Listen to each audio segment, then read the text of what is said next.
I used long division one more time for number 26. So I went ahead and multiplied 2x squared minus 2 by 2x squared, which would then give us negative 13x squared plus 9x minus 18. Now you might be thinking, oh shoot, now I can't turn 2 into 13 by just multiplying it by with an integer, but we could bring in a very simple fraction in this case. So we can go ahead and multiply 2x squared minus 2 by negative 13 over 2, which then would give us 13x squared. And I went ahead and put 0x because we don't have any x term right there. And then that would be plus 13, which then would give us 9x minus 5. Obviously, we can't change 2x squared. We can't do anything to 2x squared minus 2 to turn it into something of 9x. So this would be our remainder. Now, so what we're essentially saying is if we have 4x raised to the power of 4 minus 17 squared plus 9x minus 18 divided by 2x squared minus 2, that would give us 2x squared minus 13 over 2. And then we have to add 9x minus 5, our remainder, over the quotient, correct? And that's the answer. Okay, so for number 27 and 28, we are given a singular linear sort of divisor, right? So instead of it being like x squared minus 5x or some sort, we were given x minus 5. In a case like this, I just went ahead and used synthetic division. That's a little faster in my opinion, but again, you can only use synthetic division when it's in this, when our divisor is in this linear form. Okay. So in the previous instances where we had like x squared plus 3x or something like that as our divisor, we had to use long division. Okay, so I went ahead and made sure that I put my answer. So I used my answer and then, minus 4 over x minus 5, our divisor. Same thing over here. I just went ahead and skipped rewriting this form like this. So this is the answer that I got. Fairly straightforward, right? All right, so for number 29 and 30, actually 31 and 32 as well, they give us a factor of the function and but then they want to use that to go ahead and factor completely, right? So I went ahead and performed another synthetic division, and this is where I got x squared minus 7x plus 12 times x plus 2. So I went ahead and factored completely. Same thing over here, nothing new. And for number 31 to 32, they want us to use, we have a little bit of a change because we have a leading coefficient that's not 1. But fret not, we do the same thing. And then this is what I got and then same thing over here. Yeah, easy peasy. Okay, so now let's go over finding rational zeros. We've covered this many times before, but we do know that our possible rational zeros all right, so now we're moving on to finding rational zeros, and we know that we can go ahead and find all the possible rational zeros by putting factors of constant over factors of leading coefficient. So after you go ahead and list them out, and we move on to the second step, which is testing them out by using synthetic division. So for our practice problem, we have x cubed minus 4x squared minus 11x plus 30. I went ahead, this is very easy because our leading coefficient is 1. So, but still, I went ahead, listed all the possible rational zeros. And I first started by testing when, let's say, if our 0 was 1. And I got 44, and when I tried -1, I got 36. So both were no bueno. So then I moved on to 2, and then I was very lucky, and I was able to find out that 2 is actually one of the zeros of the function. So I went ahead and proceeded by rewriting my polynomial function as such, and then this was easy enough for me to just factorize. So I know that my zeros of the function are 2, 5, and -3. Be careful. If they want you to find the zeros of the function, then I want to see x equals whatever, right? Same goes for solutions. But if they're saying just factorize, I better not see something like this. You leave it right there, okay? So pay attention to the wording. All right, so for number 34, we have a massive constant term, and we also have leading coefficient that's not 1. But fret not, I went ahead, just kind of sauced out what may be the closest to our rational zeros, and it was just kind of a gut feeling. I just figured we could just use -4 first. So, and I was lucky enough to find out that -4 does work. So I went ahead and factored our polynomial function to such. And then I went ahead and tried +4 this time, and it worked again. And mind you, I used +4 to do synthetic division on this term. Okay, so I got it down to about here. And then instead of trying to factorize this, I just went ahead and used a quadratic formula to find out that x could be -5/2 or +2. So I went ahead and did this. You could go ahead, do another step of synthetic division if you want to, or you could try to go ahead and just do this in your head, whatever floats your boat. Okay, so for question number 35 to 37, they want us to remember the complex conjugates theorem as well as irrational conjugates theorem. So we covered this when we went over Descartes' rule of signs as well as fundamental theorem of algebra.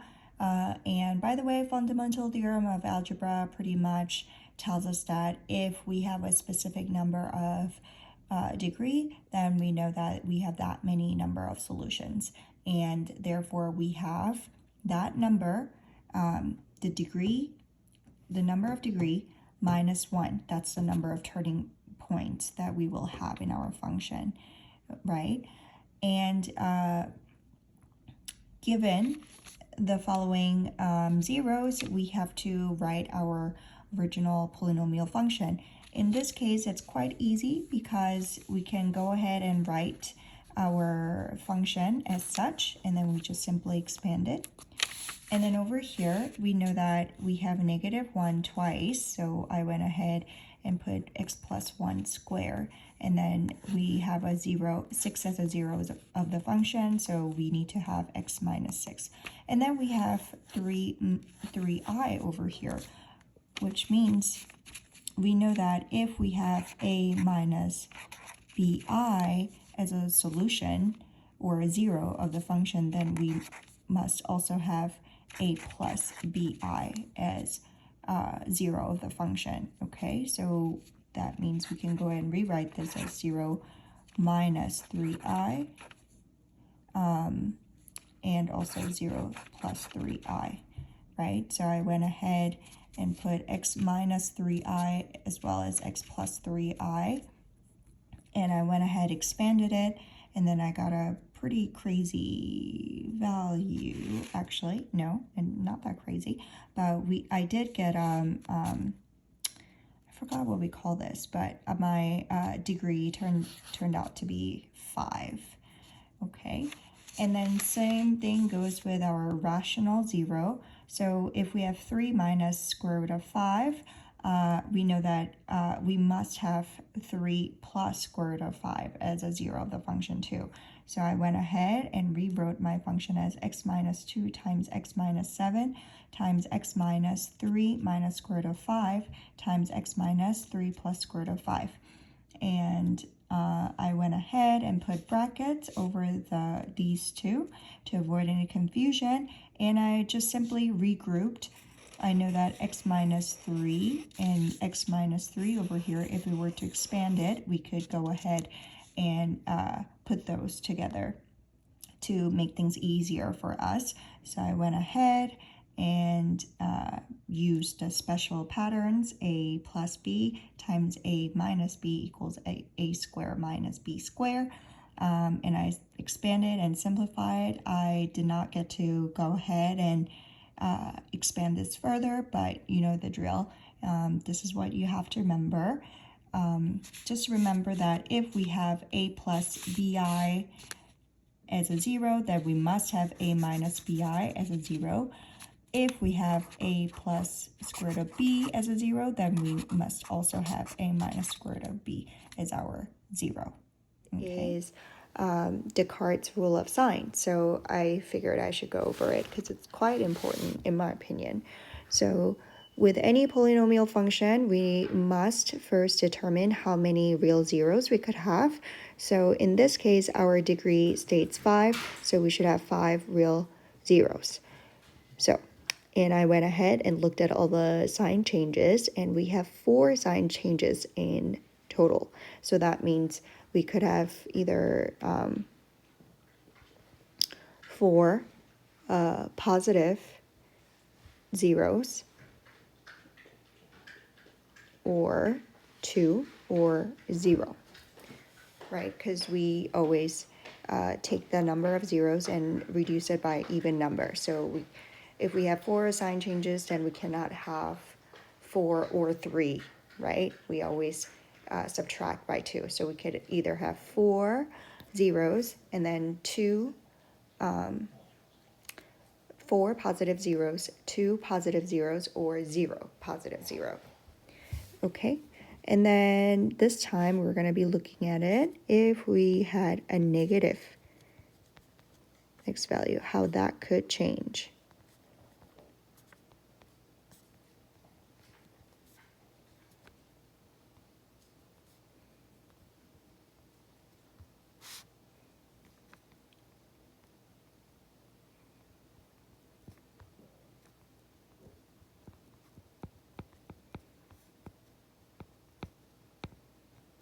Yeah. All right, so we know that that would mean negative 5x. That would be negative 3x.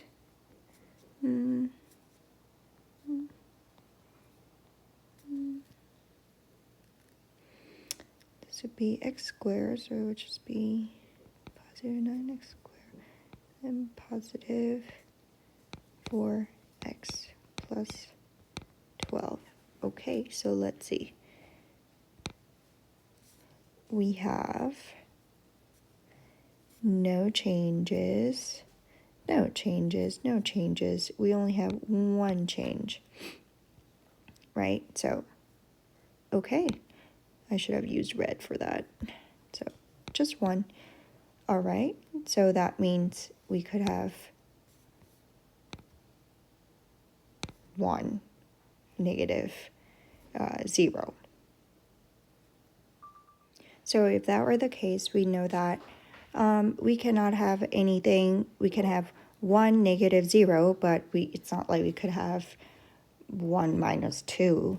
So negative 1, negative 0, correct? So in all cases, we could only have 1. So 1, 1, and then obviously we need one more, so I'm going to move this guy and then extend my table. Okay, 1. All right, so we know that our total would have to be 5, 5, 5. So let's see. If when we could have an instance where we have 4 positive zeros and 0 imaginary zeros. Or we could have 2 positive zeros, in which case we would have 2 imaginary zeros. Or we could have the instance of 0, positive 0, and we could have all 4 imaginary zeros. Okay, now this is for us to determine and to help us classify the real zeros, and it could lead us to finding the real zeros, but this is the extent of Renee's. I don't know why I keep calling them Rene. I mean, yes, his first name is Rene, but Descartes' rule of signs.